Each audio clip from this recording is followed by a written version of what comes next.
the situation? No, Fred. But before I comment about that, allow me to say something about my friend Lote's comments. You know, he said that the president has a right to talk to the police. And I want to agree with him totally that the president has a right to talk to the police. I think each one of us also has a right to talk to the police. Only, I don't know whether they would be ready to listen to some of us. But the question is, I mean, we are commemorating over, I mean, the Gen Zs want to commemorate the loss of about 60 lives. I think it would have been better for the president to meet at least young people before meeting the police.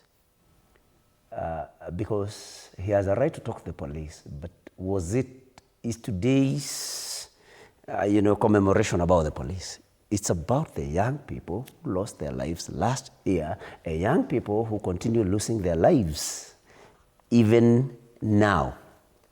For him to have just met the police because he has the right to talk to the police and not having met young people, not have commented about the rights of young people and what the police are supposed to do to protect them as they go about their business of, doing peaceful demonstrations, he chose to talk to the police. And so, yes, he has a right, but then I think he has lopsided priorities because the priority should have been young people. You know, I have also heard Lotte say that towards the end of his remarks, that these protests are being planned from somewhere. I want to ask you, Honorable Lotte, because you are a very sober leader and I have a lot of respect for you.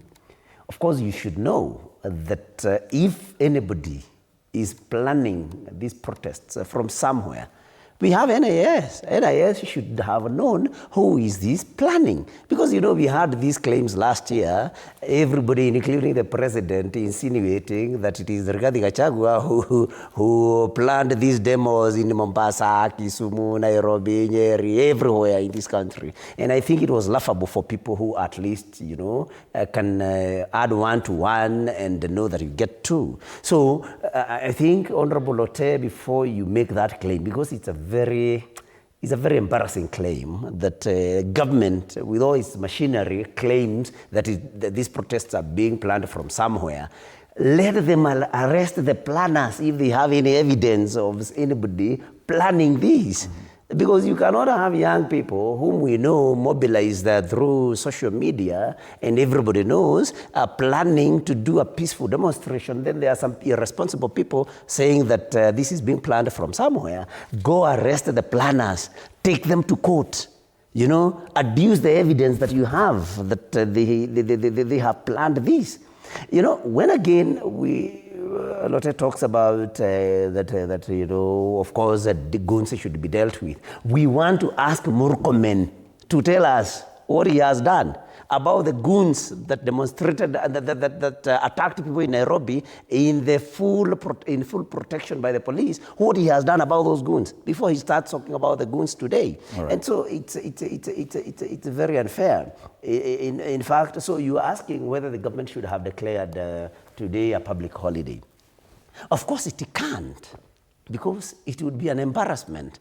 They would own up that they have killed over 60 young people for nothing else, for no reason at all, other than, demanding for their rights, peacefully. So they can't. Government could not have declared this a public holiday. Mm-hmm. But it is good that Ruto can see the power of the people, that even without his government declaring today a public holiday, it is actually more than a public holiday. Right. And the article 1 that talks about the power of the people, that all power belongs to the people, is there for everybody to see. And I think the sooner President Ruto, gets to understand and accept that power belongs to the people, the better for him. And that using the police to silence those that are demanding their rights will not work. And Fred, let me tell you,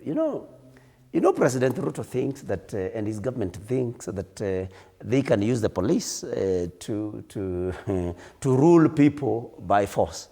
I can tell you, because we have been here, we have even seen people like Muammar Gaddafi, that, you know, these police officers, remember they also have pay slips, for example, and these pay slips have been mutilated. Anybody with a pay slip in Kenya knows that every pay slip has been mutilated, including that of those of the police.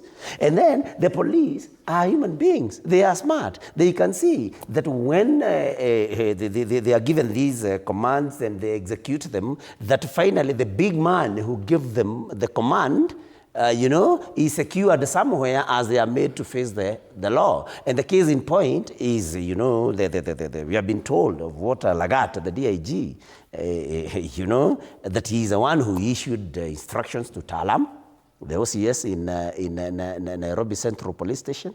You know, there was a Mukhwana.